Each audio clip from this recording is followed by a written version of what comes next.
Good morning, good morning.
Good morning, good morning.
कल वाली sheet के बाकी क्वेश्चंस ट्राई किए आप लोगों ने?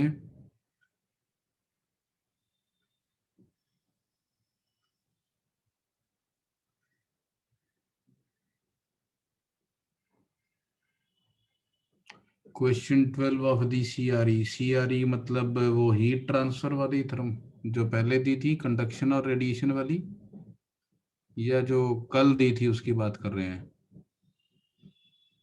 12 नंबर क्वेश्चन कौन सा लास्ट वाला, वो काइनेटिक एनर्जी वाला क्या, मोस्ट प्रोबेबल काइनेटिक एनर्जी?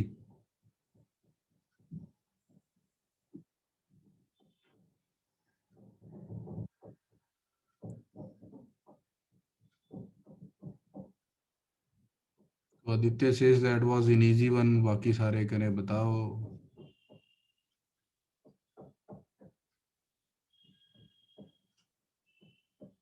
ठीक है, we will talk about that, Maxwellian distribution की बात करते हैं। मैं एक बार काइनेटिक थ्योरी ऑफ गैसेस की बेसिक थ्योरी अपने पर्सपेक्टिव से आप लोगों को पढ़ाता हूँ। मुझे डेरिवेशंस भी करनी है, उसकी मीन फ्री पाथ के बारे में बात करनी है, डिस्ट्रीब्यूशन ऑफ वेलोसिटीज की बात करनी है, गैस का एक मॉडल डिस्कस करते हैं कि किस तरीके का मॉडल हम गैसेस के लिए अप्लाई करते हैं, और फिर उसी को यूज करते हुए हम डिग्रीज ऑफ फ्रीडम और मैक्सवेलियन डिस्ट्रीब्यूशन ऑफ स्पीड और थर्मोडायनेमिक्स की भी बात करेंगे। ठीक है? तो आज की क्लास में मेरा पर्सपेक्टिव है, आपको एक ब्रॉड विजन दे दूं काइनेटिक थ्योरी ऑफ गैसेस और थर्मोडायनेमिक्स के बारे में सोचना कैसे है। तो once you have that thought process, you will be able to use the information you have already done in chemistry also to solve the problems in physics। ठीक है? जनसंख्या में कमी है। भूल गए लोग लगता है। लेट आने वाले लोग जो 11 बजे वाली क्लास में 11:30 आते हैं, उनका क्या होगा? वो तो आज 1 घंटा लेट हो जाएंगे।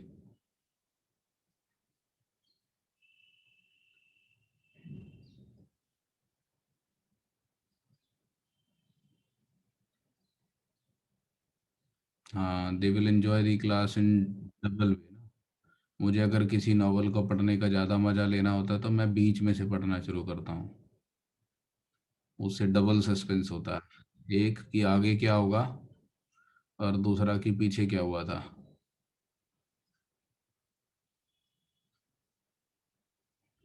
है ना, तो there is a double suspense, तो दे एंजॉय क्लास मोर, उनको ज़्यादा मजा आता क्लास में। ठीक है, विल स्टार्ट।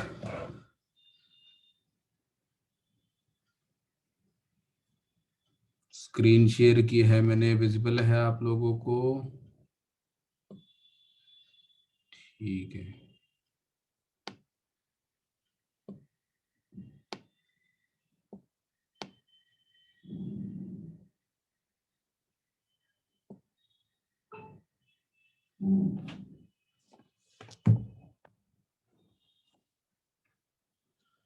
ठीक है जी, तो आज की क्लास में हम बात करने वाले हैं काइनेटिक थ्योरी ऑफ गैसेस के बारे में।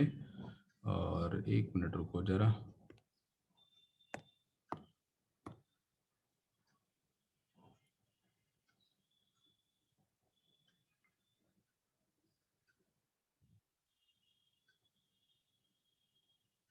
अभी ठीक है, चलिए। तो we will talk about the kinetic theory of gases. अरे, होल्ड करना।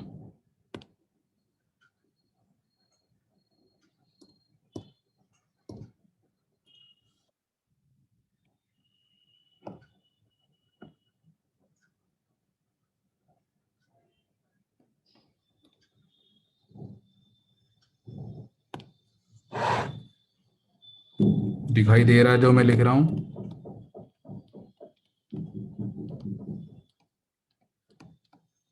ठीक है, ठीक है। ठीक है, तो will talk about kinetic theory of gases and thermodynamics. तो हम यहाँ पे गैसेस के बारे में बात करने वाले हैं। तो वी वेरी वेल नो कि हमारे पास थ्री स्टेट्स ऑफ मैटर होती हैं, सॉलिड, लिक्विड और गैस।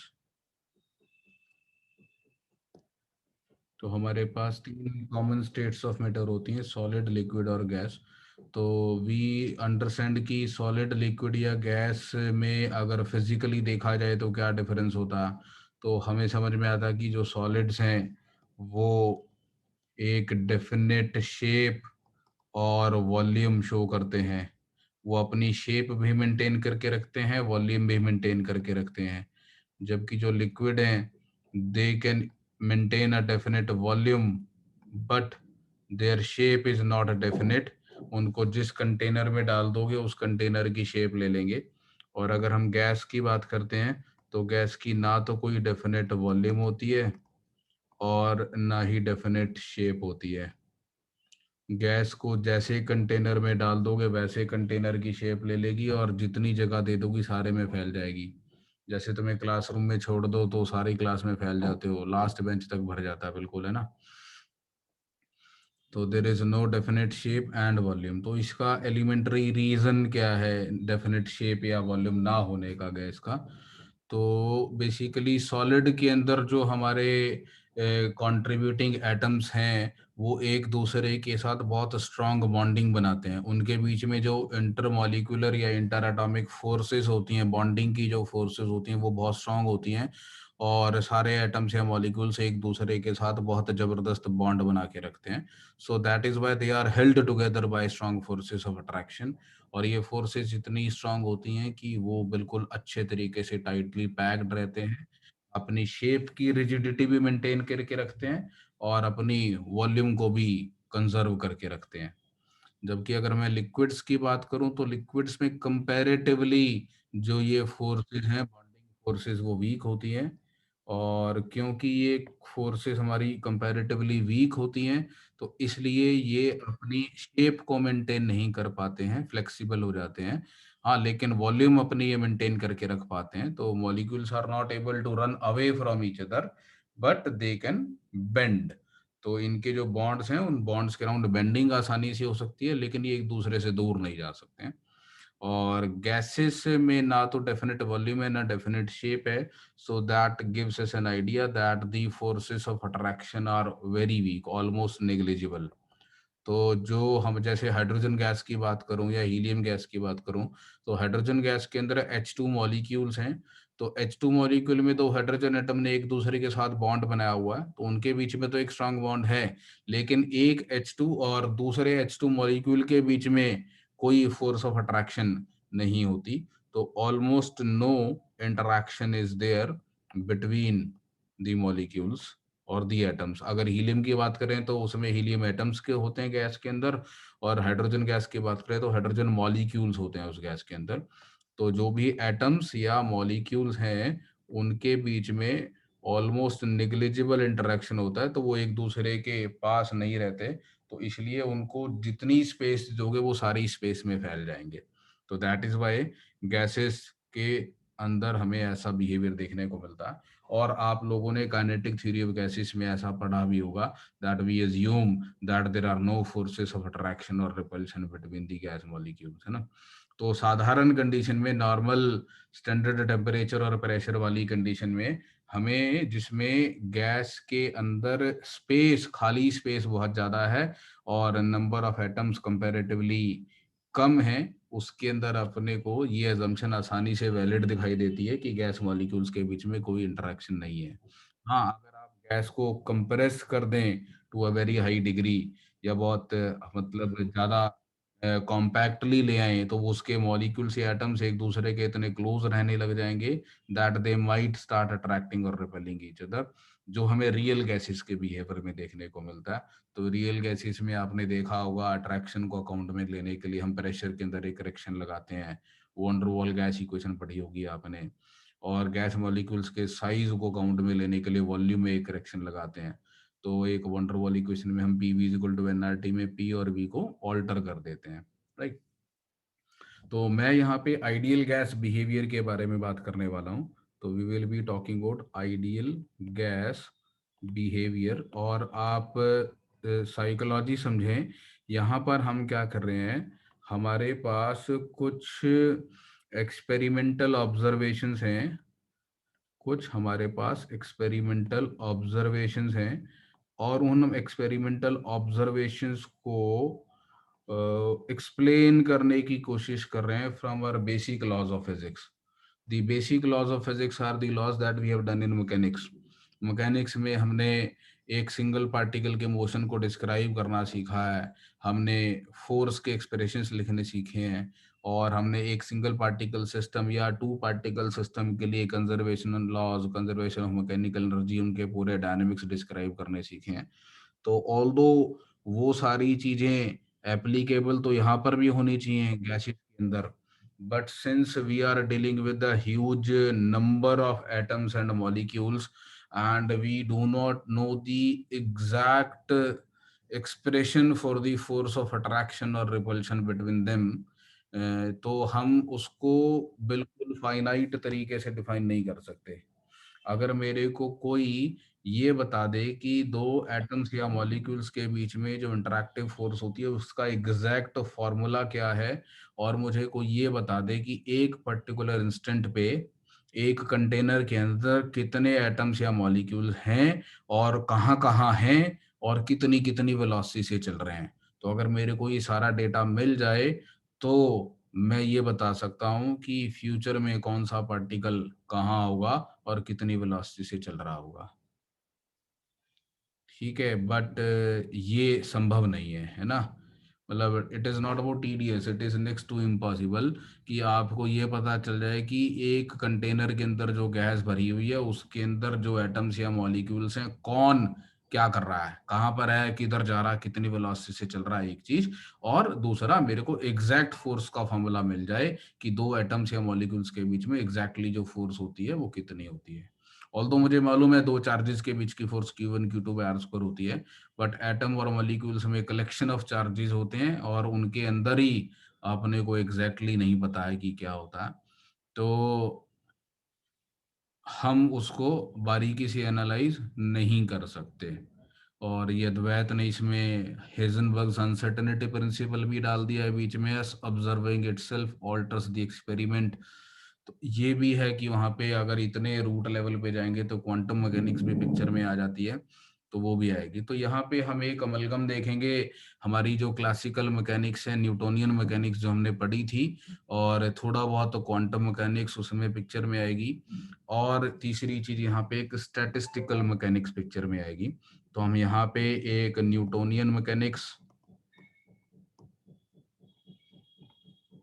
की बात करने वाले हैं, मतलब ज्यादा बारीकी से नहीं, इनके लॉज के ऊपर नहीं जाएंगे, लेकिन ये सब चीजें यूज होंगी गैस के बिहेवियर को डिफाइन करने के लिए। तो स्टैटिस्टिकल मैकेनिक्स की फील यहाँ पर आपको मिलने वाली है। तो स्टैटिस्टिकल मैकेनिक्स में हम एक ह्यूज नंबर ऑफ सिस्टम के साथ बात करने वाले हैं, और यहाँ पे प्रोबेबिलिटी डिस्ट्रीब्यूशन पिक्चर में आने वाली है। आई डोंट नो आपने प्रोबेबिलिटी डिस्ट्रीब्यूशन पढ़ी है कि नहीं पढ़ी है। तो नॉर्मल डिस्ट्रीब्यूशन, गॉसियन डिस्ट्रीब्यूशन होती है इस तरीके की। तो मैंने एक बार हल्का सा आइडिया इसका ब्लैक बॉडी रेडिएशन में दिया था कि ब्लैक बॉडी रेडिएशन में सारी वेवलेंथ निकलती हैं। ब्लैक बॉडी से जो रेडिएशंस निकलती हैं उसमें सारी वेवलेंथ प्रेजेंट होती हैं, कुछ वेवलेंथ कम, कुछ वेवलेंथ ज़्यादा। तो बहुत एक्सट्रीम वेवलेंथ्स के निकलने की प्रोबेबिलिटी भी बहुत कम रहती है, और बहुत हाई और बहुत लो वेवलेंथ दोनों के निकलने की प्रोबेबिलिटी कम रहती है, और एक मीडियम रेंज की वेवलेंथ के एमिट होने की प्रोबेबिलिटी ज़्यादा रहती है। तो that is the probability distribution जो हमने ब्लैक बॉडी रेडिएशन में एक ग्राफ बनाया था। And statistical mechanics is basically, हम यहाँ पे एक कलेक्शन ऑफ मॉलिक्यूल्स का एटम्स को डिस्क्राइब कर रहे हैं, और हम उसको एक मीन वैल्यू से रिप्रेजेंट करने वाले हैं। जो आप पढ़ते हैं ना, मोस्ट प्रोबेबल स्पीड या रूट मीन स्क्वायर स्पीड, तो आपके पास एक डेटा सेट है, और आप उस डेटा सेट को कैरेक्टराइज करके कुछ उसकी मीन, मीडियन, मोड जैसी वैल्यूज को यूज करके आप उस डेटा के साथ डील करने वाले हैं। That is the statistical mechanics. तो ये और ये प्रोबेबिलिटी पिक्चर इज लाइक ऐसे आ जाएगा आपका। हाँ जी बिल्कुल, क्विज में जैसे आरएमएस वैल्यू या मीन वैल्यू निकालने को आपके बोले गए थे क्वेश्चन, वही चीज। ठीक। तो एक्सपेरिमेंटल ऑब्जर्वेशन में हमारे पास कुछ गैस लॉज हैं जो हमने देखे हैं। जैसे हमने बॉयल्स लॉ देखा है, चार्ल्स लॉ देखा है, एवोगैड्रोस हाइपोथेसिस देखा है। बहुत खतरनाक है एवोगैड्रोस हाइपोथेसिस, है ना? क्या कहता है एवोगैड्रोस हाइपोथेसिस? अगर हम इक्वल वॉल्यूम ऑफ गैसेस ले लें और उनका प्रेशर और टेम्परेचर अगर सेम है, तो irrespective of the nature of the gas in it, उसके अंदर, सबके अंदर जो कॉन्स्टिट्यूटिंग पार्टिकल्स की क्वांटिटी है वो सेम होगी। मतलब इंडिविजुअल मॉलिक्यूल्स के मास से कोई फर्क नहीं पड़ रहा। अगर अपने पास टोटल वॉल्यूम ऑक्यूपाइड सेम है, total pressure exerted by the gas same है, और उसका टेम्परेचर सेम है, तो उसके अंदर जो टोटल नंबर ऑफ एंटिटीज हैं, टोटल नंबर ऑफ मॉलिक्यूल्स हैं, वो सेम आने वाले हैं, इररिस्पेक्टिव ऑफ की वो हीलियम के मॉलिक्यूल्स हैं या हाइड्रोजन के हैं या आर्गन के हैं या नाइट्रोजन के हैं, है ना? तो ये भी एक मतलब अलग सी चीज है। Seems a little hard to believe but law है। तो थोड़ा सा मेरी क्लास के बाद आप सोचोगे बैठ के, तो शायद आप अपने आप को कन्विंस कर पाए कि ऐसा होना चाहिए। तो will try to think over all these things. तो हम सबसे पहले, तो ये Boyle's law, Charles law, Avogadro's hypothesis के बारे में एक बार मैं जल्दी से बात कर लेता हूँ, क्योंकि फिजिक्स के पर्सपेक्टिव से आपको इस पे क्वेश्चंस मिलेंगे। तो बॉयल्स लॉ की बात करते हैं। तो बॉयल्स लॉ क्या कहता है? तो मैं ज़्यादा क्रॉस क्वेश्चनिंग नहीं करूँगा, मैं चाहता हूँ कि मैं जो इम्पोर्टेंट कंटेंट है वो आपको डिलीवर कर दूँ। तो बॉयल्स लॉ कहता है कि for a given amount of gas, for a given amount of gas, बेटे मनन, ये जो स्टेटमेंट तूने दी है ना, ये फर्जी स्टेटमेंट है। पूरी स्टेटमेंट होनी चाहिए। For a given amount of gas held at constant temperature, the pressure of the gas is inversely proportional to the volume occupied by the gas.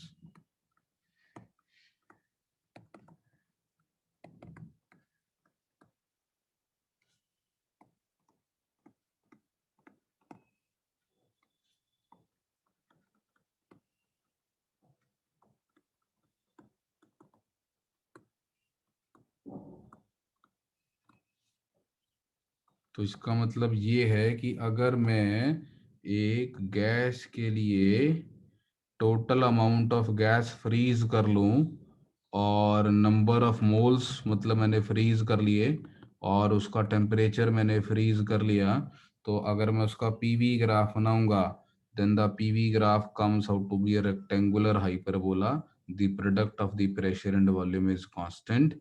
अगर इस ग्राफ पे ये पॉइंट है जहाँ पे प्रेशर है P1 और यहाँ पे वॉल्यूम है V1, इसी ग्राफ पे एक दूसरा पॉइंट है P2 और V2।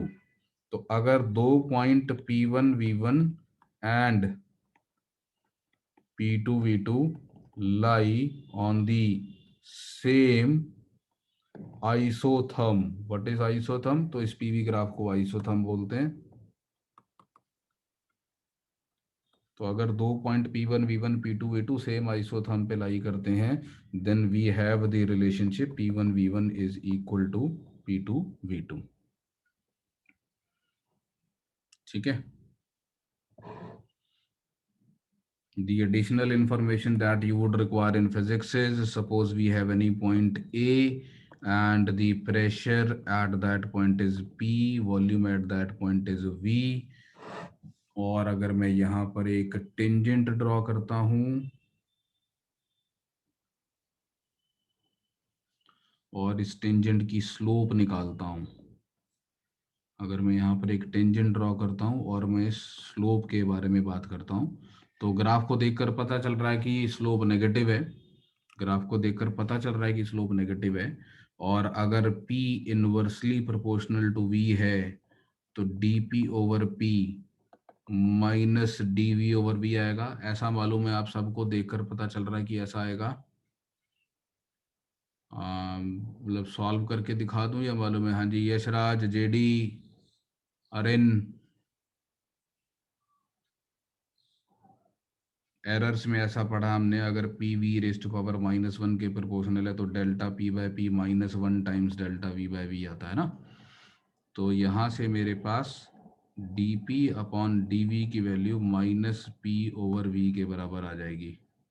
तो dP बाय dV ये dy बाई dx हो गया ना, तो this is the slope and that is -P by V। तो आपको आइसोथर्म की स्लोप पता होनी चाहिए, -P बाय V होती है। आनी शुरू हो गई है पब्लिक जो बची खुची थी, जो 11 बजे का मतलब 11 बजे ही व्हाट्सएप देखते हैं। कोई डाउट यहाँ तक जो मैंने लिखा है? नोट किया है क्या?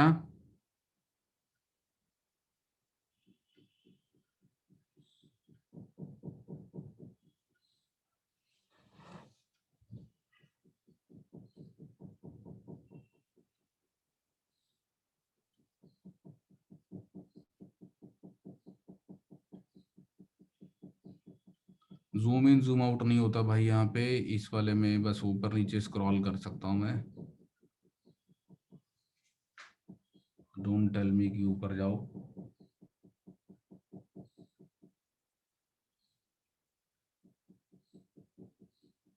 ठीक है, नोटेड। ठीक है, आगे बात करते हैं इसके बारे में। तो आइसोथर्म की स्लोप -P बाय V होती है, ये एक इम्पॉर्टेंट पॉइंट है जो आपको याद रखना है। और इसके अलावा इसमें और इम्पॉर्टेंट पॉइंट क्या हो सकते हैं, तो पीवी ग्राफ से रिलेटेड आपको और भी बहुत सारी चीज़ें पूछी जा सकती हैं। तो एक तो ये कॉमन क्वेश्चन जो केमिस्ट्री में भी आता है कि अगर आप नंबर ऑफ मोल्स कांस्टेंट रख के एक बार T1 टेम्परेचर पे आइसोथर्म बनाते हैं और अगली बार T2 टेम्परेचर पे आइसोथर्म बनाते हैं, सेम सेम गैस है, नंबर ऑफ मोल्स दोनों केसेस में सेम है। एक बार आपने टेम्परेचर T1 पे कांस्टेंट रखे पीवी ग्राफ प्लॉट किया, एक बार T2 पे रख के प्लॉट किया। What is the relationship between T1 and T2?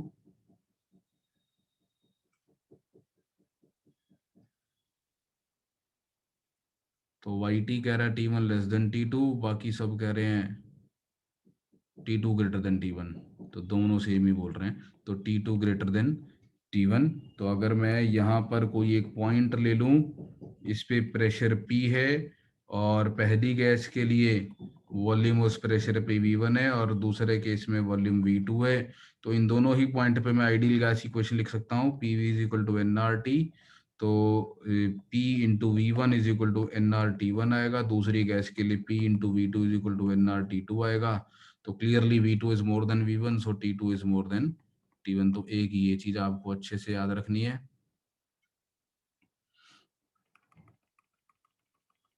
Same thing can be said for keeping the temperature constant and increasing the number of moles. N और T का product basically ज्यादा आने वाला है ना।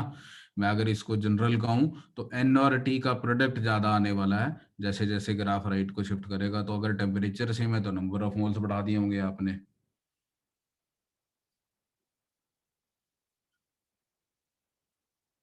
दूसरा इसके अंदर एक इम्पॉर्टेंट क्वेश्चन रहता है, फिजिक्स में कॉमनली पूछा जाता है कि अगर हमने प्रेशर वर्सेस वॉल्यूम ग्राफ बनाया नंबर ऑफ मोल्स कांस्टेंट रख के, और ये प्रेशर वर्सेस वॉल्यूम ग्राफ हमारा कुछ ऐसा है, A B process.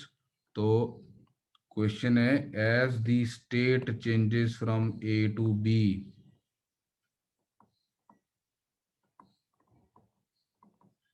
what happens to the temperature of the gas?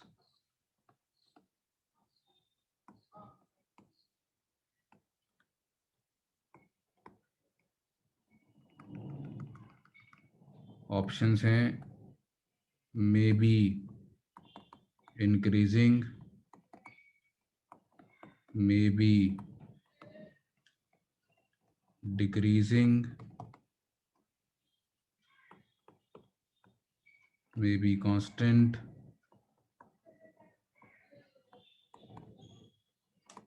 और may increase and then decrease.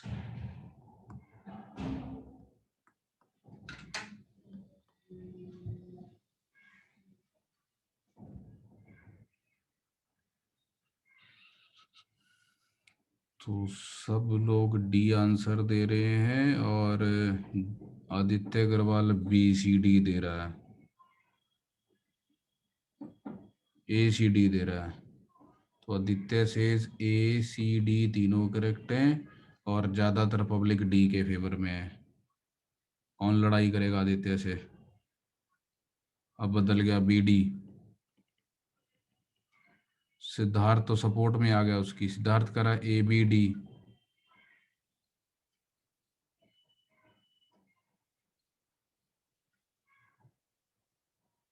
Sorry, ACD नहीं बोला आदित्य ने, क्या बोला था? ABD। चलो मैं क्वेश्चन को दूसरे तरीके से पूछता हूं। Suppose temperature at A is TA, temperature at B is TB, which of the following is possible? Question को एक डिफरेंट तरीके से पूछता हूं। TA is equal to TB, TA greater than TB, TA less than TB। हाँ जी, इनमें से क्या answer? Option A, option B, option सी।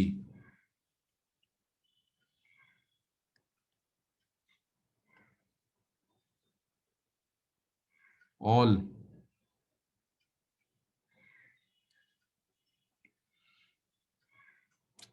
तो आपको ए और बी के प्रेशर और वॉल्यूम के बारे में पता तो है नहीं, तो क्या आप ये क्लेम कर सकते हैं कि ए पे प्रेशर वॉल्यूम का प्रोडक्ट और बी पे प्रेशर वॉल्यूम का प्रोडक्ट में से बी पे ज्यादा होगा?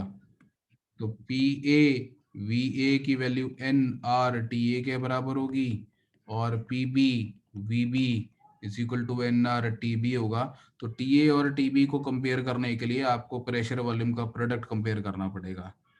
तो क्या जितनी मैंने इंफॉर्मेशन ग्राफ में दी है उसको देख के आप ये क्लेम कर सकते हैं कि ए पर प्रेशर वॉल्यूम का प्रोडक्ट ज्यादा होगा या बी पर ज्यादा होगा या दोनों बराबर होंगे?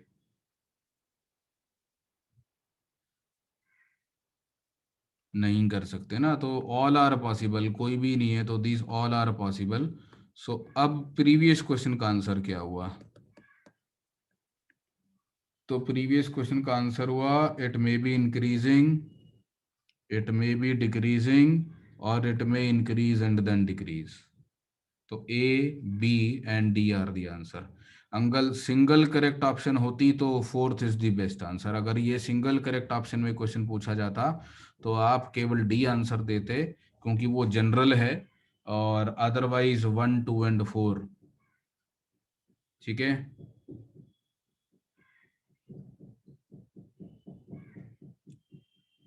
अच्छा, ऐसा नहीं हो सकता था कि मे डिक्रीज देन इंक्रीज?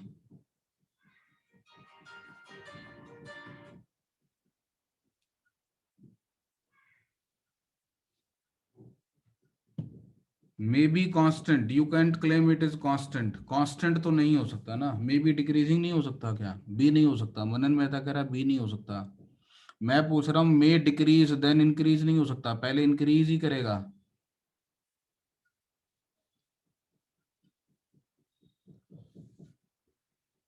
तो let us try to understand by drawing a number of isotherms on this graph. तो अगर यहाँ पे बहुत सारे आप आइसोथर्म्स ड्रॉ करेंगे तो आइसोथर्म्स का नेचर ऐसा रहता है,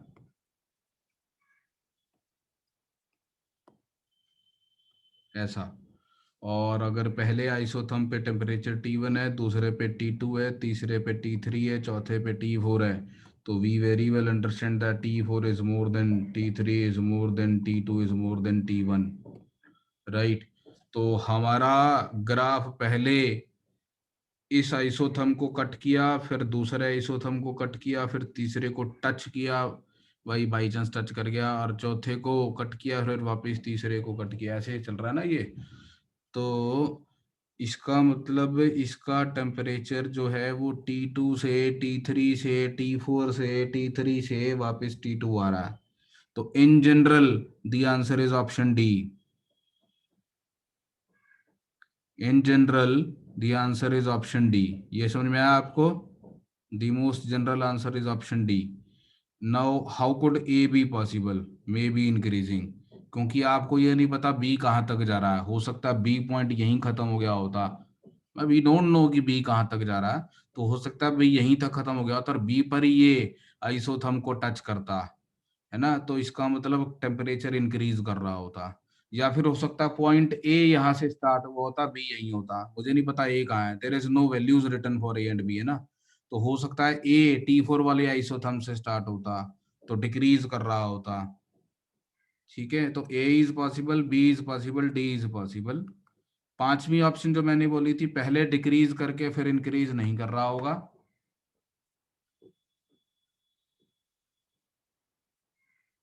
और कांस्टेंट तो पक्का ही है कि नहीं है, वेरी तो कर ही रहा होगा। तो आंसर इज एबीडी। कोई डाउट किसी को? ठीक है।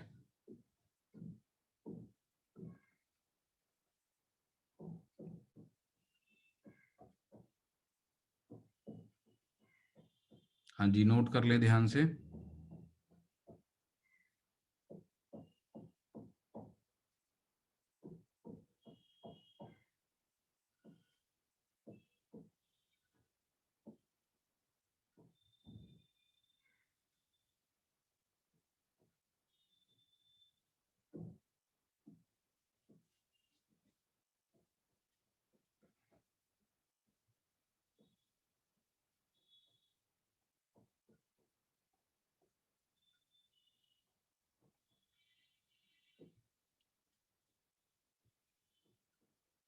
ठीक है, चलें आगे चलें। ठीक है, नेक्स्ट क्वेश्चन पे चलते हैं।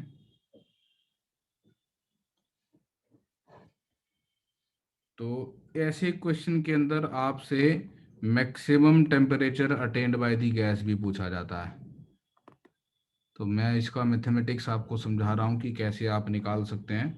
तो अगर आपको पी और V graph, pressure volume graph दे रखा हो, नंबर ऑफ मोल्स कांस्टेंट रख के, ऐसा लीनियर ग्राफ दे रखा है आपको एक। तो अगर आपको ऐसे एक लीनियर ग्राफ दे रखा है, so this linear graph is of the form P is equal to minus A times V plus B, where A and B are positive number. ठीक है।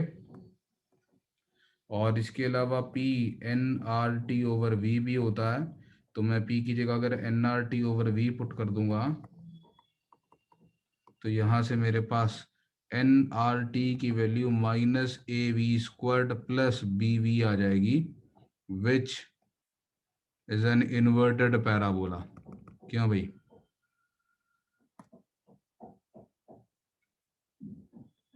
तो पहाड़ी जैसा ग्राफ होगा, मैक्सिमा का ग्राफ होगा ये, and this graph will be something like this. Temperature पहले इंक्रीज कर रहा है और फिर डिक्रीज कर रहा है, और जहाँ पे वॉल्यूम की वैल्यू B/2A आएगी वहां पे टेम्परेचर का मैक्सिमा आएगा। डिफरेंशिएट करके 0 कर दिया मैंने, ठीक है। तो dt/dv निकाल के 0 पुट कर दिया, तो -2AV + B = 0। तो V = B/2A पे टेम्परेचर मैक्सिमम होगा। इसके अलावा एक टिप है आप लोगों के लिए, अगर बाई चांस A और B पे टेम्परेचर सेम हो गया, अगर बाई चांस A और B पे टेम्परेचर सेम हो गया, then the maximum temperature occurs at the mid point of AB।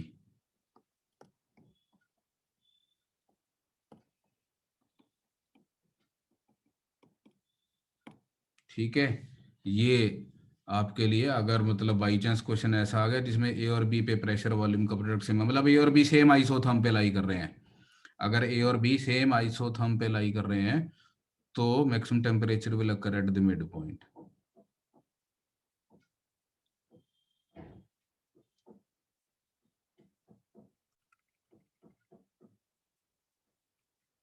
एक ट्रिकी क्वेश्चन, और दिस यूजेस थर्मोडायनेमिक्स। तो क्योंकि आप लोग थोड़ा बहुत थर्मोडायनेमिक्स पढ़ चुके हैं, थोड़ा भी पढ़ चुके हैं, बहुत भी पढ़ चुके हैं, मतलब केमिस्ट्री में पढ़ चुके हैं, तो इस क्वेश्चन की ही एक और इंटरेस्टिंग चीज है। हाँ जी, 1 मिनट किस चीज के लिए? नोट करने के लिए।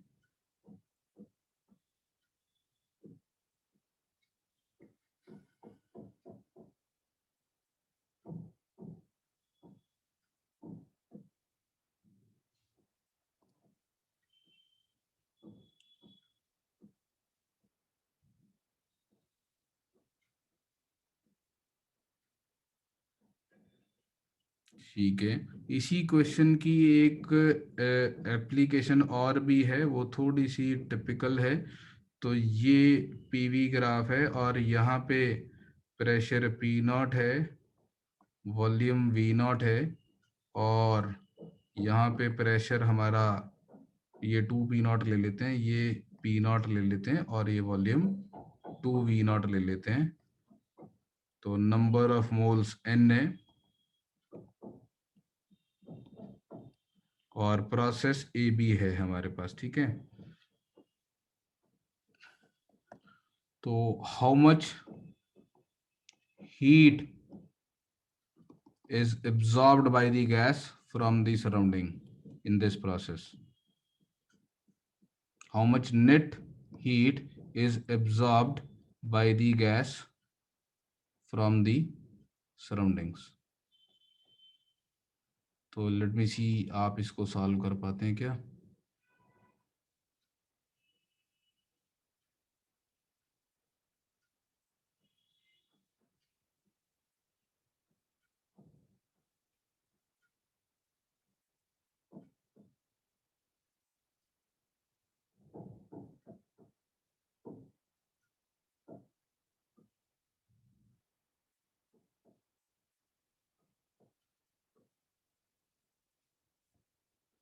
तो ओवरऑल प्रोसेस AB के लिए what is the heat exchanged between the gas and the surrounding, इसके लिए आपको फर्स्ट लॉ ऑफ थर्मोडायनेमिक्स लगाना पड़ेगा। क्या होता है फर्स्ट लॉ ऑफ थर्मोडायनेमिक्स?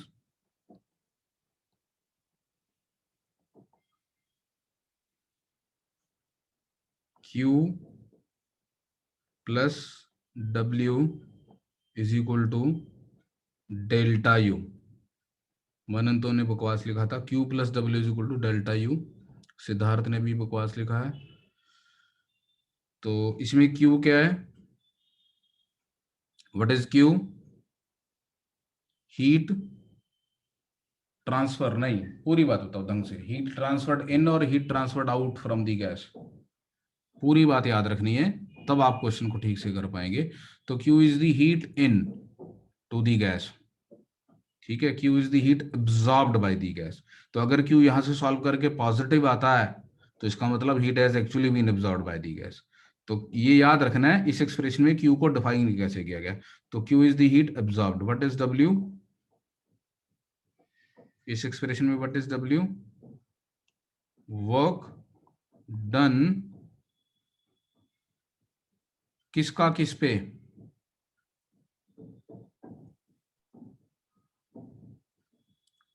तो सब लोग लाइन से बोल रहे हैं बाय गैस ऑन सराउंडिंग। अब जरा बहुत सिंपल सुंदर साधारण सा कंजर्वेशन लॉ समझते हैं, ध्यान से सुनना सभी लोग मेरी बात, ठीक है। सपोज आपकी ये गैस है and this is the boundary that confines the gas, ठीक है। यू क्या चीज है, internal energy of the gas, right. You क्या है, इंटरनल एनर्जी। तो डेल्टा यू मतलब इंक्रीमेंट इन इंटरनल एनर्जी, तो यू इज इंटरनल एनर्जी। अब इंटरनल एनर्जी बढ़ेगी कब, जब बाहर से एनर्जी अंदर आएगी, और घटेगी कब, जब अंदर से एनर्जी बाहर जाएगी, ठीक है। तो आप समझो मुझे, मैं एक थर्मोडायनेमिक सिस्टम हूँ, ठीक है, a human being, I am a man, I am a thermodynamic system suppose, and when I push something and do positive work on that, उससे मेरे थर्मोडायनेमिक सिस्टम के अंदर स्टोर्ड एनर्जी का क्या होगा, कम होगी। तो अगर हमारा सिस्टम सराउंडिंग पे वर्क करेगा तो सिस्टम की इंटरनल एनर्जी डिक्रीज करेगी, और अगर सराउंडिंग से सिस्टम पे वर्क करेंगी तो इंक्रीज करेगी। तो आपको सबसे पहले ये बेसिक लॉजिक समझ में आना चाहिए। तो don't go for the formula, आप ये समझें कि आपकी एनर्जी सिस्टम की बढ़ेगी कैसे और घटेगी कैसे। तो गैस हमारा सिस्टम है, यू उसकी इंटरनल एनर्जी है, तो इंटरनल एनर्जी का इंक्रीमेंट। अब ये बताओ कि अगर मैं यहाँ पे लिख रहा हूँ delta U is Q plus W, यानी ये जो डब्ल्यू है this is adding the increasing the internal energy, अगर डब्ल्यू यहाँ पे पॉजिटिव है तो this W is increasing the internal energy. So is it the energy in और एनर्जी आउट, इस एक्सप्रेशन में डब्ल्यू एनर्जी इन है या एनर्जी आउट है, तो it is the energy in. And energy in का मतलब है सराउंडिंग्स ने सिस्टम पे वर्क किया, ठीक है। तो it is the work done bye surroundings on system, ठीक है। और इसकी वैल्यू कितनी होती है, माइनस पी डीवी का इंटीग्रल,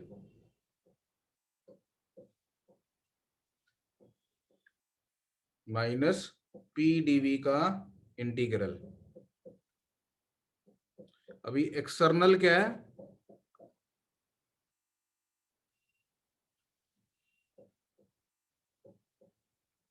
एक्सटर्नल क्या है,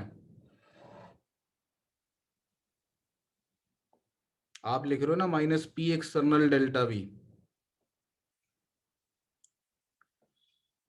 तो ध्यान से सुनेंगे, as long as we are talking about a reversible process, देखो मैंने आपको बोला था मैं केटीजी और थर्मोडायनेमिक्स की फील आपको दे रहा हूं यहाँ पे। तो as long as you are talking about a reversible process,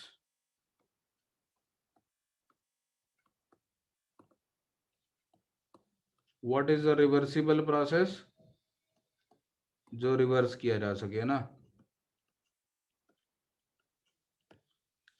as long as we are talking about a reversible process, it is a quasi static process।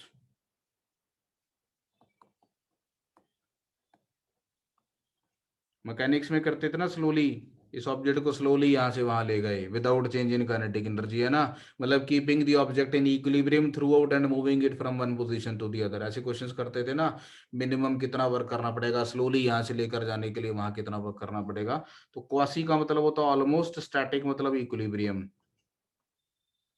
तो क्वासी स्टैटिक प्रोसेस मतलब the system remains in equilibrium through out the process. System remains equilibrium throughout the process, so the external pressure must be equal to the pressure of the gas. जितनी ए ने B पर force लगाई उतनी B ने ए पर भी लगाई होगी. वैसे तो ये भी मतलब मुझे तो सोचना ही नहीं पड़ता इसमें कुछ, है ना. तो इसमें क्या है, तो इट इज पी गैस. तो जब हम work done on the gas निकाल रहे हैं तो it is minus P D V work done by surrounding. और अगर मैं वर्क डन बाय सिस्टम लिखूंगा तो प्लस पी डी वी. ठीक है. तो कुल मिला के आप जो मर्जी वैल्यू इसमें पुट कर दो, मेरे पास यहाँ पे Q इज इक्वल टू आपके according delta U minus W आएगा. आपके अकॉर्डिंग इसको डिफरेंशियल फॉर्म में लिखते हैं D Q is equal to D U minus D W जो आपने बात की. और उसमें डी डब्ल्यू की value minus P D V put कर दूंगा तो ये आ जाएगा. तो अगर आप ये रिजल्ट याद रख लेंगे तो अब आपको ये याद ही नहीं करना है कि यार मतलब W क्या था. ये एक्सप्रेशन तो हमेशा यही आएगा, चाहे आप W को work done on the system लिखो या बाय द सिस्टम लिखो. क्योंकि जब आप ऑन द सिस्टम लिखोगे तो माइनस पी डी वी लिखोगे और बाय द सिस्टम लिखोगे तो प्लस पी डी वी लिखोगे. कुल मिला के एंड रिजल्ट आपके पास हमेशा यही आने वाला है. ठीक है. और अगर आपको Q निकालना है, टोटल Q किसी प्रोसेस के लिए, तो ये हो जाएगा और ये एरिया ऑफ पीवी ग्राफ से निकल जाएगा.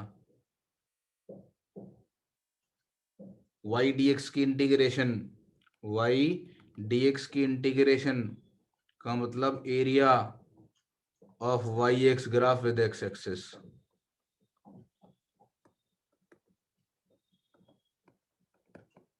ठीक है.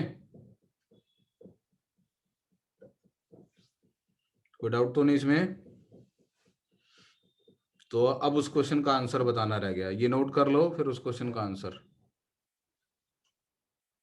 यहां से लिखना शुरू किया था फर्स्ट लॉ ऑफ थर्मोडायनेमिक्स हमने. अच्छा, what is the statement of first law of thermodynamics. Statement.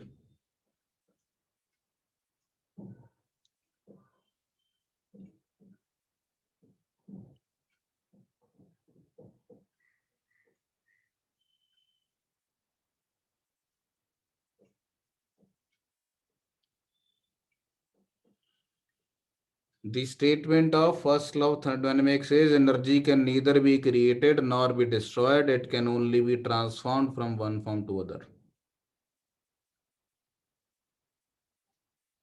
ठीक है. तो is nothing but the law of conservation of energy. ठीक है. तो ये फर्स्ट लॉ के बारे में बातचीत हमारी. ये हमने फर्स्ट लॉ अप्लाई किया एक गैसियस सिस्टम के लिए, तो ये बन गया हमारा. इसमें हमने लिखा कि सपोज एक गैसियस सिस्टम है, Q हीट एनर्जी आई और W वर्क आया, तो हमारी इंटरनल एनर्जी में जो चेंज हुआ सिस्टम की वो Q प्लस W के बराबर हो गया. तो ये अगर स्केच बना लोगे ना गैस और एरो दिखा दोगे Q अंदर आ रहा है W अंदर आ रहा है, तो आपको कुछ सोचना ही नहीं पड़ेगा उसके बाद.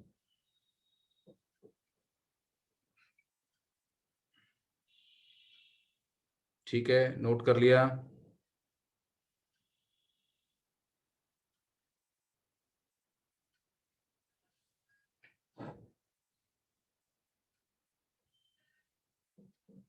ठीक है. तो मेरा क्वेश्चन था how much net heat is absorbed bye the gas from the surrounding.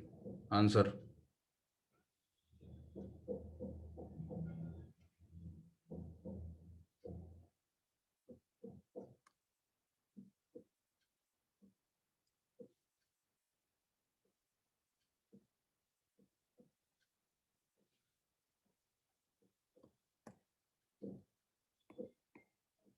तो पूरे प्रोसेस के लिए Q delta U plus W होगा. डेल्टा यू कैसे निकालते हैं. Delta U the internal energy of an ideal gas is a state function. The internal energy of an ideal gas is a state function. It only depends on the temperature.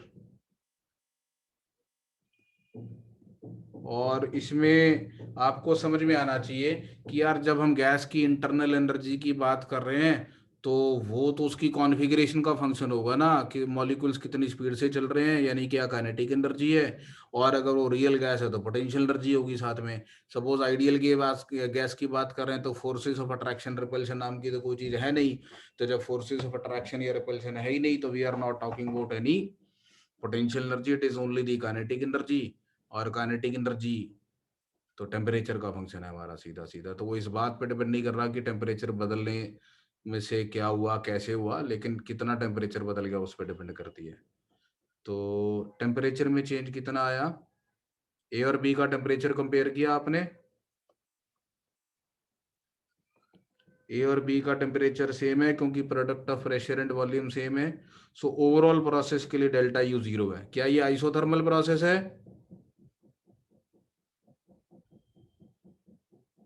नहीं, ये isothermal process नहीं है। But the final temperature happens to be the same as the initial temperature, therefore in change in internal energy 0, right? So that means QAB will be equal to WAB, and AB process का work done QAB is equal to WAB। इसमें मेरा अच्छा यहाँ पे W मैंने ऐसे लिख दिया, so when I write this W, this is work done by the gas and this is plus integral PdV। तो इंटीग्रल PdV यानी एरिया, तो उसका एरिया निकाल लेते हैं, कितना एरिया आएगा उसका। ये P नॉट था, 2 P नॉट था, ये V नॉट था, और ये 2V नॉट था, और ये P नॉट था, ये वाला एरिया।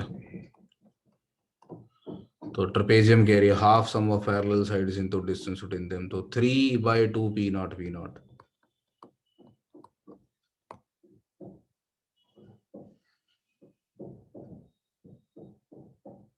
ठीक है,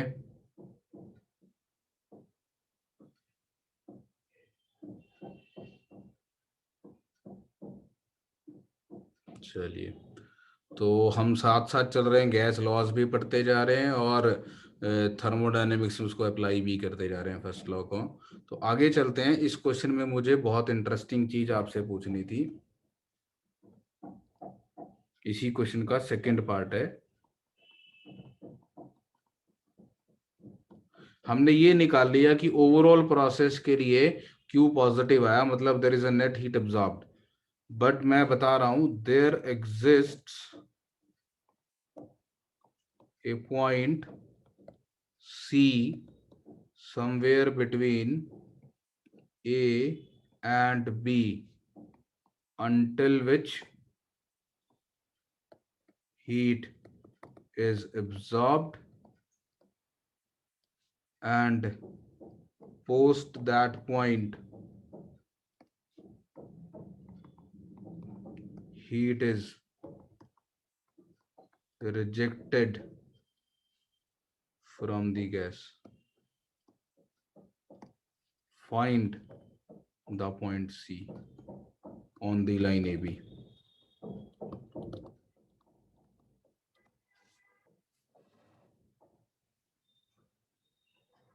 क्या कह रहा है इसलिए टेम्परेचर सेम आया?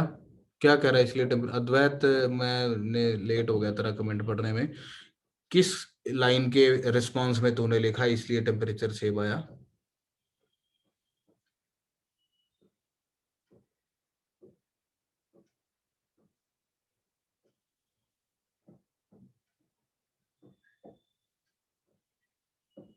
अद्वैत है क्लास में?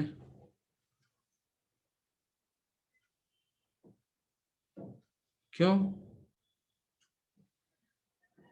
नहीं समझ में आई बात? इट्स लाइक नाउ की first heat will be absorbed then release. नहीं नहीं नहीं, मुझे नहीं समझ में आया क्या बोल रहा है ये, कैसे? तो नेट हीट अब्सॉर्ब्ड तो पॉजिटिव ही है ना, more heat is absorbed than rejected. The net heat exchange comes out to be plus 3/2 PV naught. So more heat is absorbed than what is rejected. That is why the net heat absorbed is positive. तो don't think कि initial temperature और final temperature same है तो heat absorbed zero है। Zero आ रही है क्या heat absorbed? जब एक गैसीय सिस्टम को हीट सप्लाई करते हैं तो वो मल्टीपल जगह में यूज होती है, वो सारी की सारी इफेक्टिवली टेम्परेचर इंक्रीज नहीं करती। और क्या करती है साथ में? सिस्टम उसको यूज कर सकता है सराउंडिंग पे वर्क करने के लिए।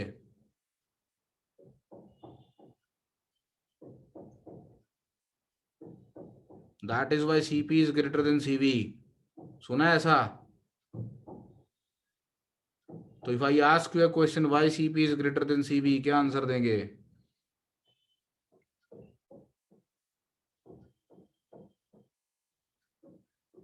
चलो ठीक है, will answer that question later, पहले इस क्वेश्चन पे आओ।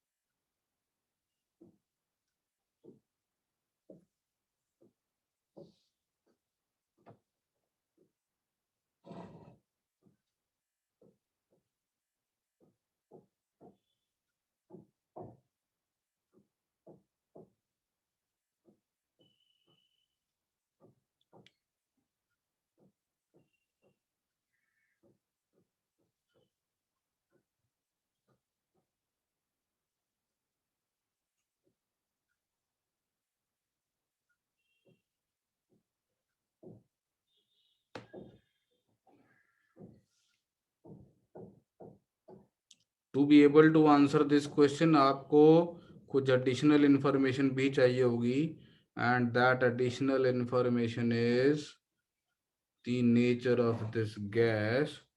सो सपोज दी नेचर के बारे में बात करने के लिए मैं फिलहाल आपको बता देता हूँ। Suppose the internal energy of the gas can be written as F by two N R T. F is known to you. तो to be able to answer that question, use u is equal to f by 2 nRT for that.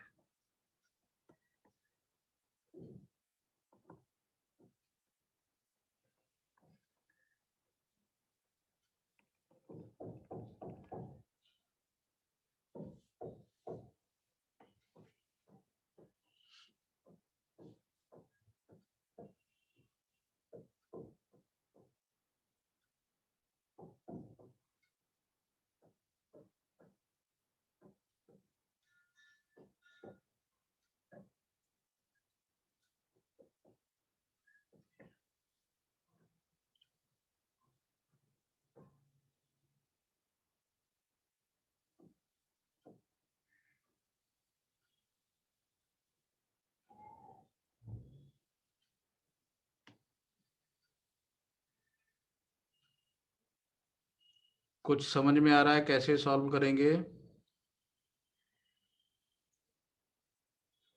ठीक है।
एक answer आया है मेरे पास और ये लिखा जा रहा है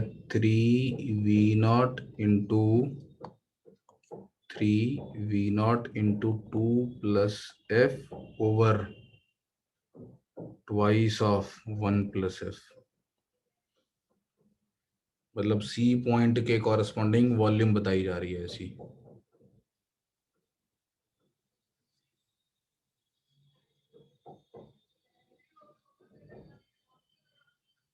anybody else?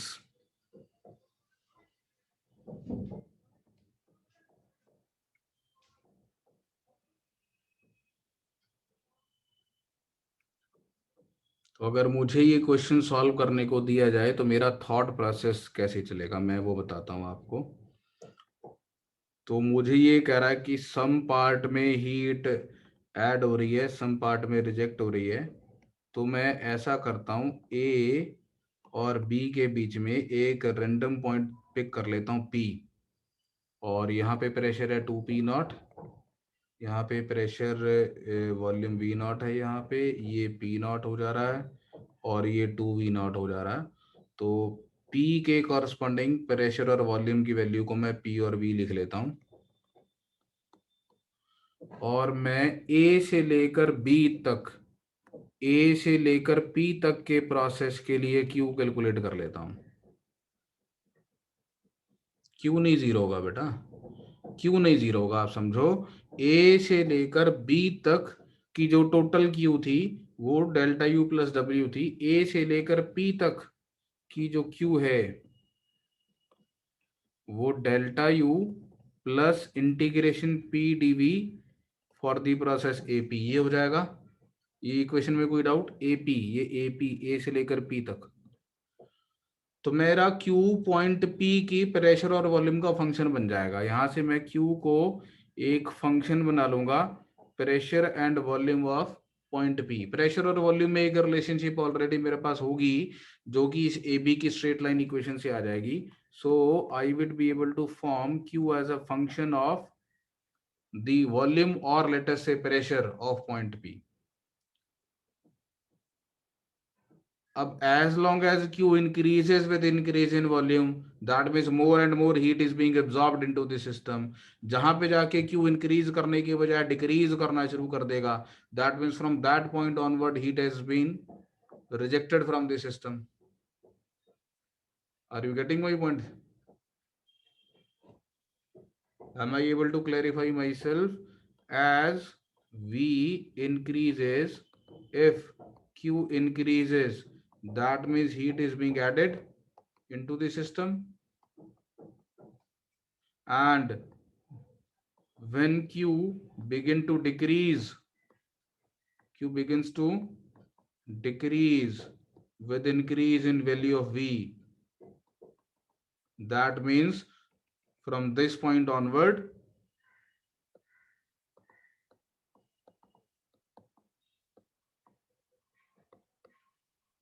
heat is moving out of the system, right? So dq by dv should become zero at that point, है ना? पहले q increase कर रहा होगा और फिर q decrease कर रहा होगा, यानी q will attain a maximum at that point. तो at point C, जिस पॉइंट तक हीट अब्सॉर्ब हुई है वहां पे जाके dq by dv जीरो हो जाएगा। Is this correct? अब आप q का एक्सप्रेशन लिख लो। q लिख सकते हैं, एपी प्रोसेस के लिए, जैसे एबी प्रोसेस के लिए q निकाला था, एपी के लिए भी तो लिख सकते होंगे ना। q will be delta u plus integration p dv, integration p dv will B this area,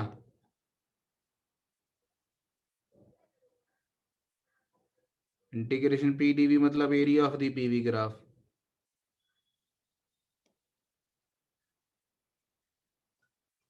तो ये एरिया लिख लो, और एपी प्रोसेस के लिए डेल्टा यू लिख लो, ये वैल्यूज प्लग इन करो, क्यू को फंक्शन बनाओ, D Q by DV put करके जीरो करो। करो सभी लोग सॉल्व, तब तक मैं जरा आदित्य से बहस करता हूँ। हाँ आदित्य बेटे, क्या डाउट?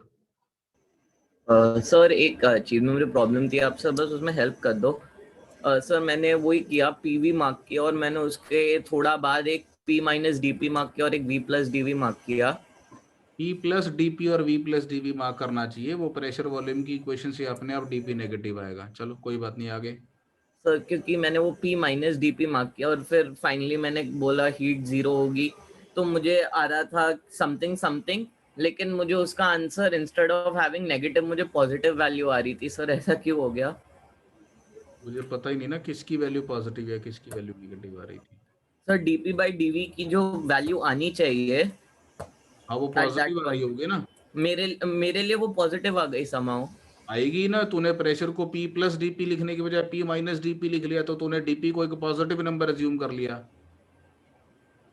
तो डीपी भी पॉजिटिव नंबर, डीवी भी पॉजिटिव नंबर, तो DP by DV positive number ही आएगा ना तेरा।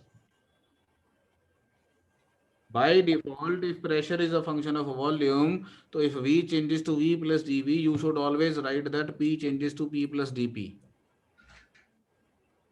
जब आप डिफरेंशिएट करते हैं या dy by dx निकालते हैं, तो पहले से नहीं डिसाइड कर लेते dy by dx का साइन क्या आएगा।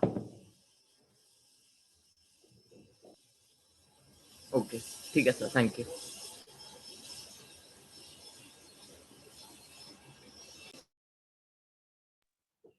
चलिए ठीक है, तो कर रहे हैं सॉल्व यहाँ से आगे। अब वाईटी ने आंसर निकाले, वेरीफाई करो, देखो ठीक आ रहा है कि नहीं।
बन रहा है कुछ?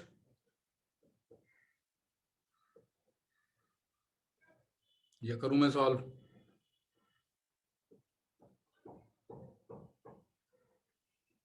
कहाँ है पब्लिक? आर्या, नव्या, रुचिका, आख्यान, अजिंक्य कहाँ गए? वो कुछ नहीं कर रहे हो, कोई रिस्पांस नहीं है। नील शाह, प्रद्यम, नो रिस्पांस। आवाज आ रही है मेरी? हाँ, यही पूछना पड़ जाता भाई, सुन रहे हो कि नहीं सुन रहे हो। हाँ ठीक है ना, फिर गंदी क्वेश्चन आ रही है तो क्या आ रही है। मतलब तुम कौन होते हैं क्वेश्चंस को गंदा कहने वाले यार? अच्छा बुरा कहने वाला नहीं, class don't classify the questions as अच्छा या बुरा। तो यहां तक का एरिया निकाल लेते हैं। एरिया, ये वाला एरिया, तो ये हो जाएगा इंटीग्रेशन पी डीवी की वैल्यू हो जाएगी half into P nought plus, sorry 2p0 plus P into V minus V not.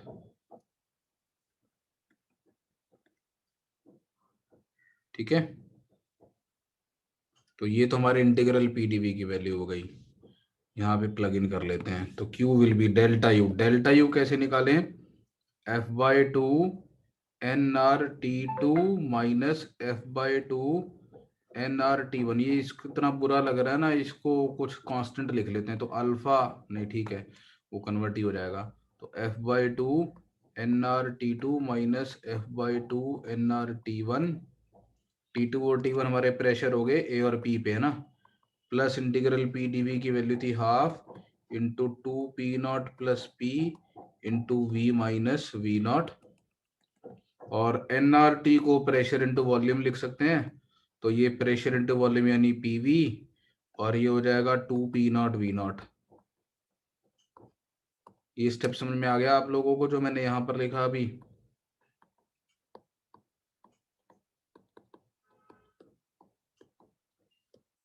तो ये मेरे पास Q फंक्शन आ गया, तो QP और V का फंक्शन आ गया। dQ बाय dV निकाल के जीरो कर देते हैं। जब dQ बाय dV करेंगे तो उसमें बीच में dP बाय dV भी आएगा, तो dP बाय dV को उस लाइन से निकाल देंगे ना, उस लाइन के ऊपर लाई करते हैं प्रेशर और वॉल्यूम, तो dP बाय dV भी निकल जाएगा वहां से, तो इसको डिफरेंशिएट कर देते हैं और dQ बाय dV निकाल लेते हैं, तो dQ by dV will be f/2, ये हो जाएगा P plus V times dP by dV। Product rule लगा दिए, एक बार P को एज इट इज रखा, V का डेरिवेटिव 1, फिर V को एज इट इज रखा, P का डेरिवेटिव dP बाय dV, इसका डिफरेंशिएशन 0 प्लस हाफ, इसमें प्रोडक्ट रूल लगाना पड़ेगा, तो 2P0 plus P as it is रखते हैं, और इसका डिफरेंशिएशन 1 प्लस हाफ, और V minus V0 as it is रखते हैं, इसको डिफरेंशिएट करेंगे तो P0 2P0 का 0, P का dP बाय dV।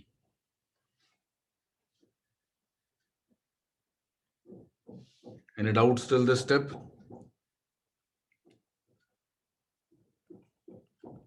तो we want this to be 0। इसके अलावा dP बाय dV, P और V उस लाइन पे लाई करते हैं, तो dP बाय dV उस लाइन की स्लोप होगी, और उस लाइन की slope clearly minus P0 by V0 है, तो हम dQ बाय dV को 0 पुट कर देते हैं, और dP बाय dV उस लाइन की स्लोप है जिसको माइनस P0 बाय V0, ये सब यहाँ प्लग कर देता हूँ, तो मेरे पास आ जाएगा f/2 times P plus V into minus P0 by V0 plus half into 2P0 plus P plus half into V minus V0 into minus का P0 by V0, and this whole thing is equal to 0।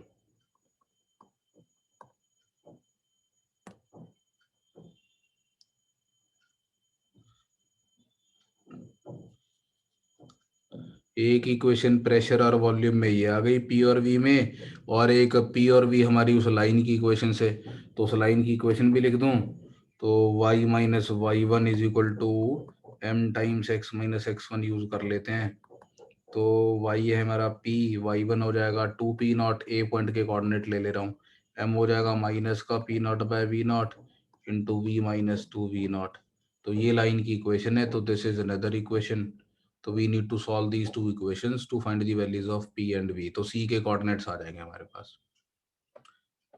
अब तो यार थोड़ी सी help कर दो मेरी, मैं थक गया लिखते लिखते, कर दो आंसर, निकाल दो इसके आगे।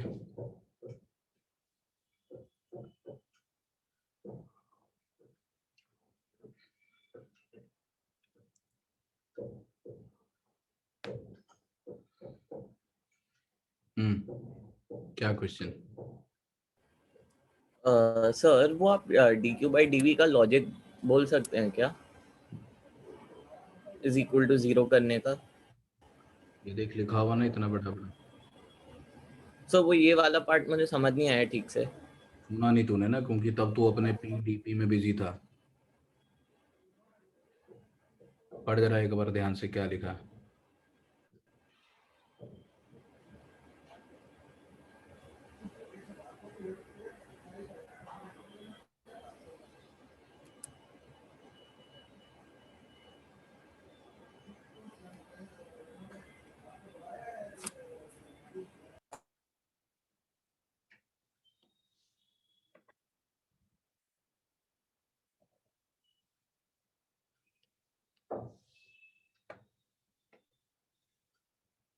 मैंने Q डिफाइन किया है, heat absorbed until N arbitrary point P, the total heat absorb by the gas until N arbitrary point P।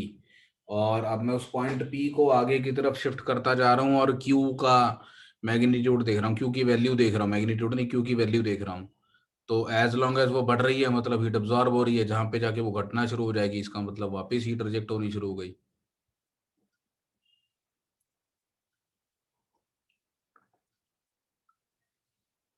Clear है आप सभी को? तो एक बार आंसर पे सुलह कर लो। आंसर बताया हुआ भाई, टी ने भी बताया हुआ, सिड ने भी सेम ही आंसर बताया। तो क्या ये आंसर आ रहा है? नीचे करूं क्या इक्वेशन देखने के लिए?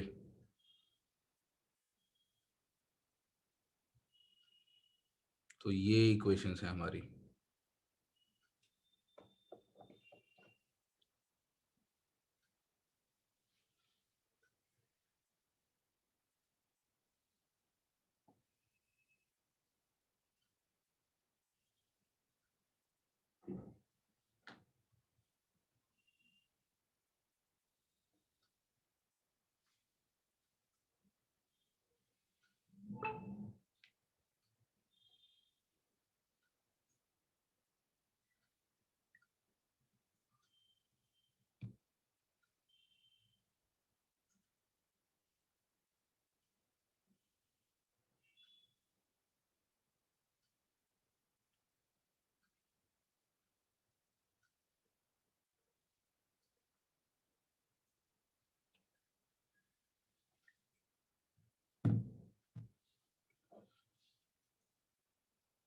हाँ जी, आंसर सारे हैं, कुछ मैच कर रहे हैं।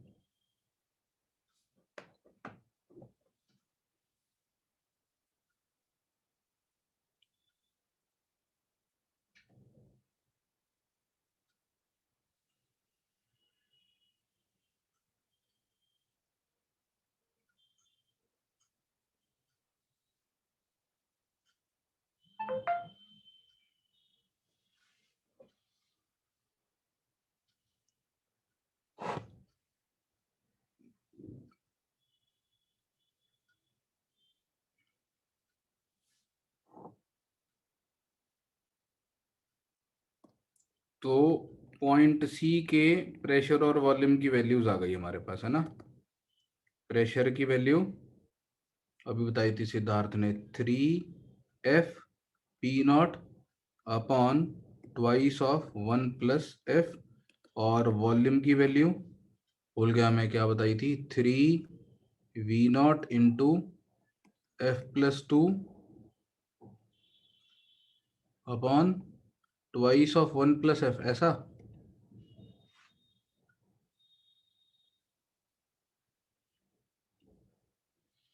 ठीक है, तो फिलहाल मैं एक्सेप्ट कर ले रहा हूँ ये आंसर। आप लोग वेरीफाई कर लें, किसी का डिफरेंट आ रहा होगा तो बताएंगे। तो आगे चलते हैं, मुझे इस क्वेश्चन के अंदर और कुछ अच्छी इन्फॉर्मेशन आपको देनी है। तो इसी पीवी ग्राफ के ऊपर बात करते हैं। पूरी क्लास एक ही पीवी ग्राफ पे निकल गई। तो इसी पीवी ग्राफ पे आगे बात करते हैं।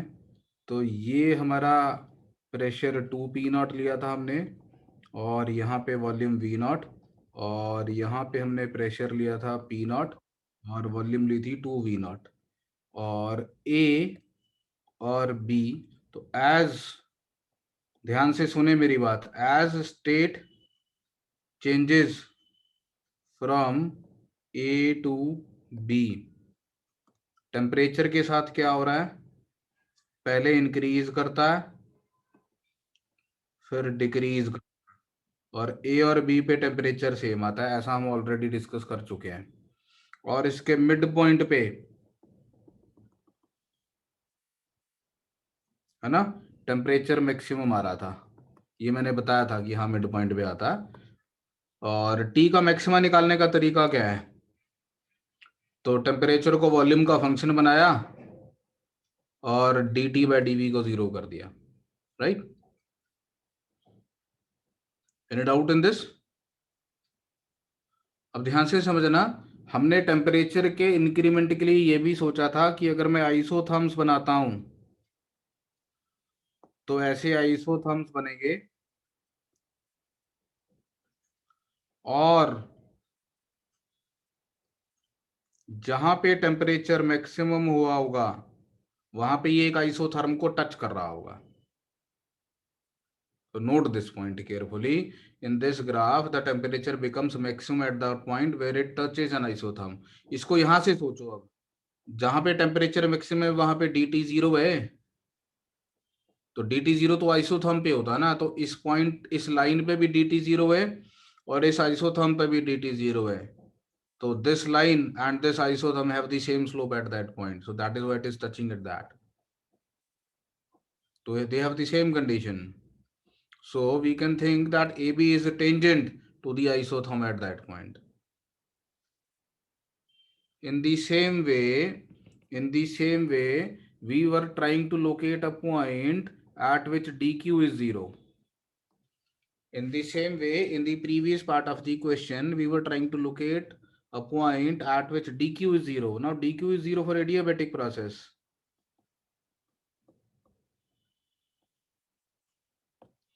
That means at point C, वो पॉइंट C जिसकी खोज हम कर रहे थे, जहां तक हीट एब्जॉर्ब हो रही है, जिसके बाद हीट रिजेक्ट होने वाली है, वहां पे the line A B must be a tangent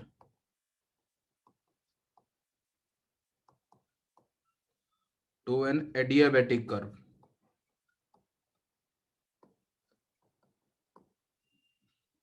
Now, do you know for adiabatic curve p v raised to power gamma constant होता है, where gamma is 1 plus 2 over f, where u is f by 2 nRT।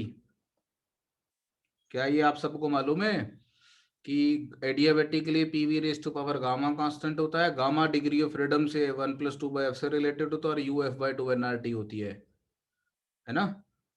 अब इसके लिए dp by P plus gamma times dv by V is equal to 0 होगा। तो dp by P की value minus gamma times dv by V होगी। That means dp by dv की value minus gamma times p by V होगी।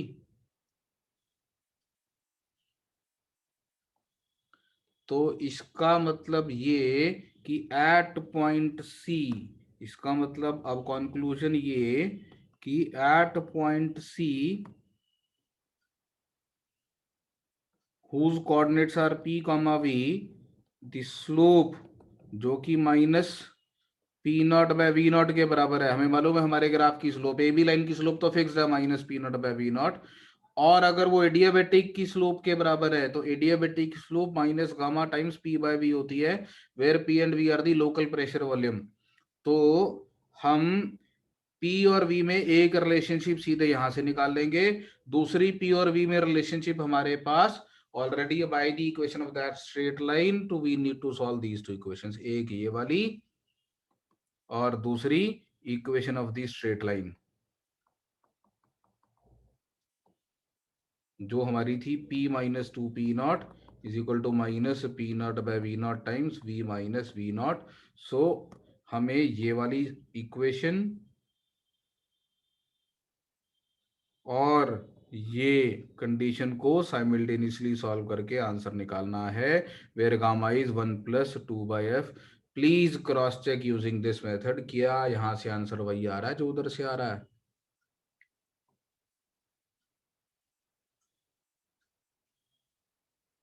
दो लोगों ने yes भी लिख दिया, वेरीफाई कर भी लिया पहले ही तुमने या निकाला ही वहां से है।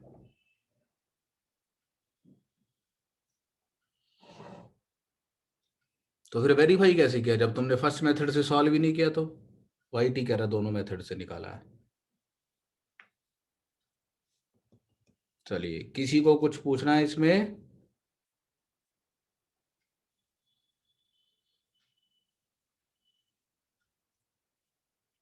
कुछ जूम इन जूम आउट करना है, मतलब स्क्रॉल अप स्क्रॉल डाउन करना है नोट करने के लिए?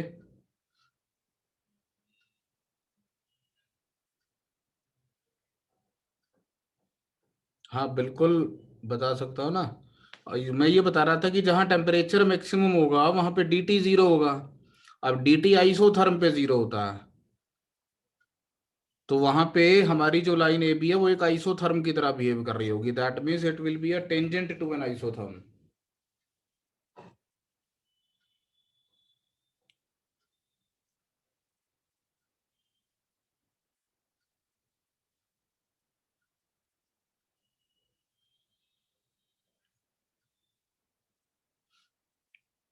हाँ जी, क्या नोट करना रह गया है, कहाँ पर लेके चलूँ वापस, शुरू से दिखा दूँ एक बार। तो this is the original question. Question सभी ने आई होप नोट कर लिया था। तो ये मैंने आपको सबसे पहले एलिमेंट्री तरीके से सोचना सिखाया कि हम कोई रास्ते में पॉइंट पी चूज कर लेते हैं और वहां तक की हीट अब्जॉर्ब लिख लेते हैं, और फिर ये जो ग्रीन हाईलाइटेड है ये हमारा कॉन्सेप्ट है, लॉजिक है, that we are going to use to solve for the location of that point जहां तक हीट अब्जॉर्ब हो रही थी।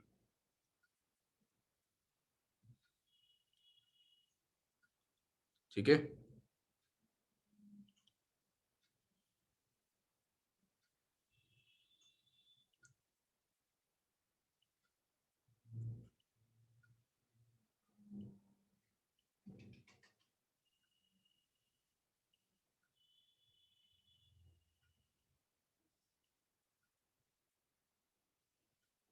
उसके बाद फिर हम आ गए, हमने मेरा सारा मैथमेटिक्स लगा, मैंने क्यू को लिखा delta U plus integral P D we.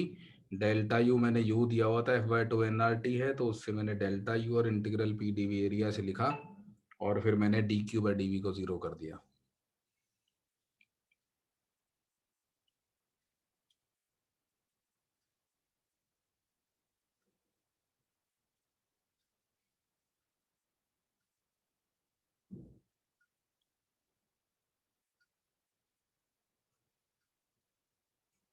इसमें कोई डाउट? जितना यहाँ तक लिखा ये नोट किया है सभी ने?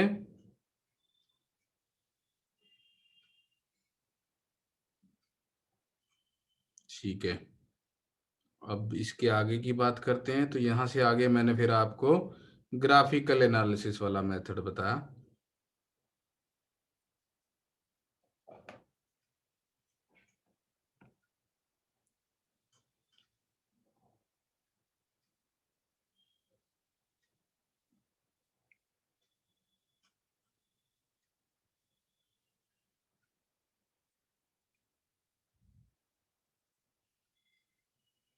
ठीक है जी, नोट किया ये जितना स्क्रीन पे है।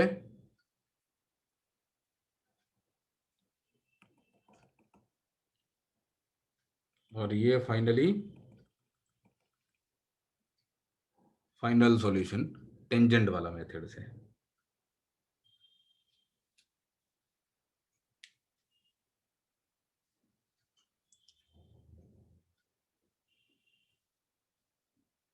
चलें आगे।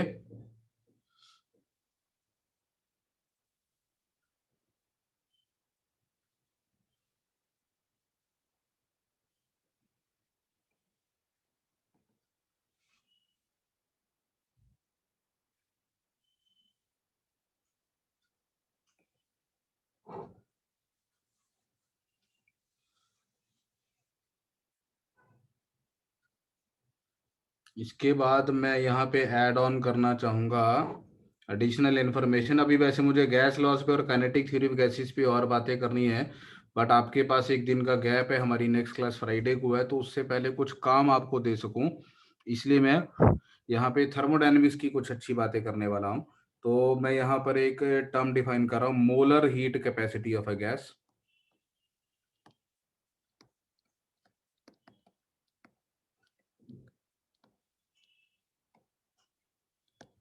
तो molar heat capacity of a gas को कैपिटल सी से रिप्रेजेंट करते हैं, और it is defined as 1/n D Q over D T. तो अगर हमने D Q is the heat absorbed by the gas, D Q is the heat absorbed by the gas, and dt is the corresponding rise in temperature, और n is the number of moles। Specific heat capacity हमने पढ़ा हुआ है, and that is 1/m D Q by D T. ऐसे लिखा था हमने specific heat capacity को, 1/m D Q by D T, where m is the mass of the gas. तो ये आपकी जूल पर मोल पर केल्विन में आने वाली है, और ये वाली वैल्यू आपकी केजी, सॉरी जूल पर केजी पर केल्विन में आने वाली है। ठीक है। अगर मैं दोनों को डिवाइड कर दूं तो ratio of the molar heat capacity to specific heat capacity of a gas, and that will be m divided by n, और m क्या हो गया हमारा, mass of the gas, n is the number of moles in that mass, and this is the molecular mass. So the specific heat capacity is molecular mass into, sorry, molar heat capacity is molecular mass into the specific heat capacity. ठीक है,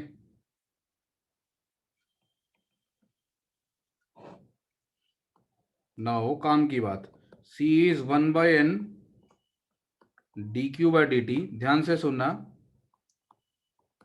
for a given rise in temperature dt, dq will be a path function. क्या मतलब है इस बात का,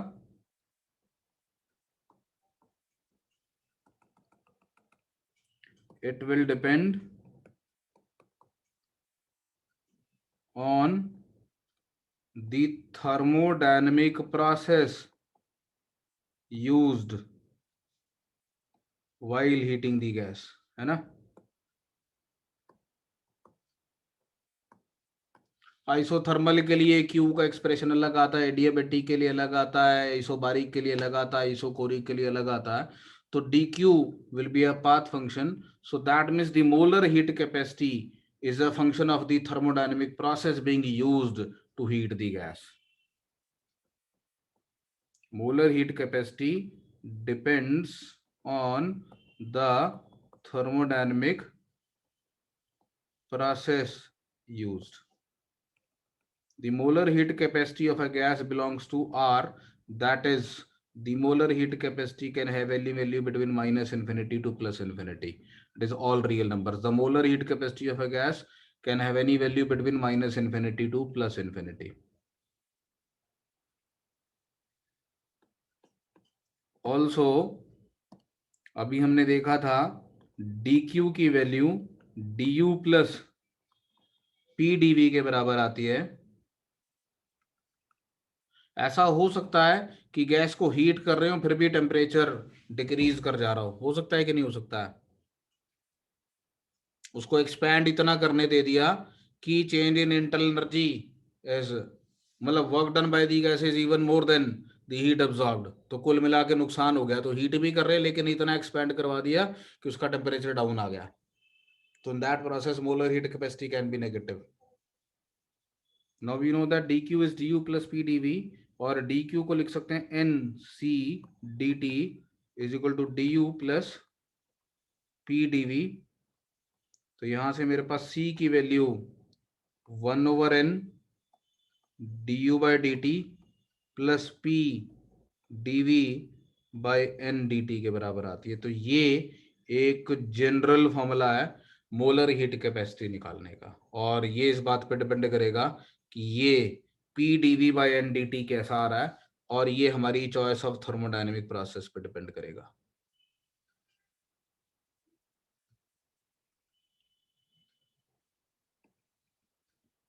Internal energy for an ideal gas is a state function of temperature only. So U is usually written as F by 2 nRT, F degrees of freedom. इसके बारे में भी समझेंगे हम धीरे धीरे करके. तो ये वाली वैल्यू सॉल्व करके आएगी FR/2 plus PdV by NDT. Any doubts on this?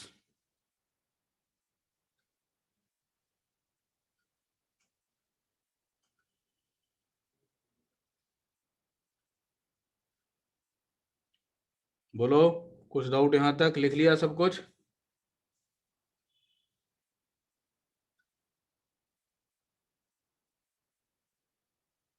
दो मिनट और लूंगा बस आपके. अब ध्यान से देखना जरा, अगर मैं आइसोकोरिक प्रोसेस चूज करता हूं तो वॉल्यूम कांस्टेंट dV 0, तो C की वैल्यू FR/2, इसको CV बोलते हैं, तो इसका नाम लेबल CV कर दिया. अगर आइसोबारिक प्रोसेस है तो प्रेशर कांस्टेंट है तो PV is equal to N R T को डिफरेंशिएट करेंगे तो in general P D V plus V D P is equal to N R D T आता है। तो अगर मेरा प्रेशर कांस्टेंट है तो डी पी जीरो, तो यहाँ से P D V by N D T की वैल्यू आर के बराबर आ जाती है, और उस केस में सी की value F R by two plus R, जिसको सी वी प्लस आर या F plus two by two into R लिखा जा सकता है। ठीक है, इसको बोलते हैं Mayer's formula, C P is equal to C V plus R. यहाँ पे हमने लेबल कर दिया अब C P.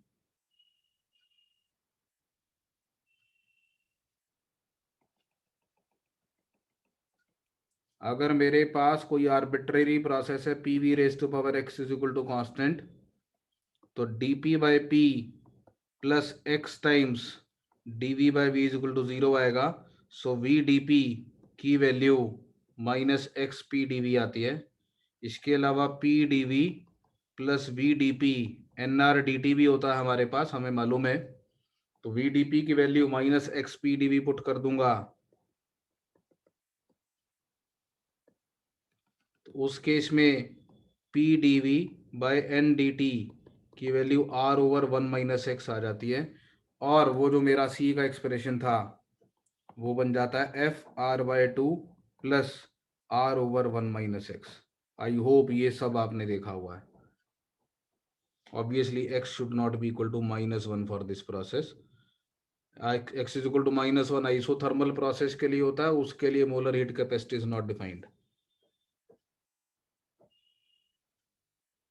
X is equal to one, sorry not minus one, X is equal to one पे ये आइसोथर्मल प्रोसेस हो जाता है, और उसके लिए molar heat capacity not defined आ जाती है।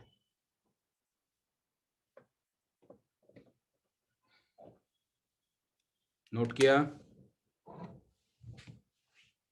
ठीक है जी, तो थर्मोडायनेमिक्स के क्वेश्चंस करेंगे मॉड्यूल में से आप लोग।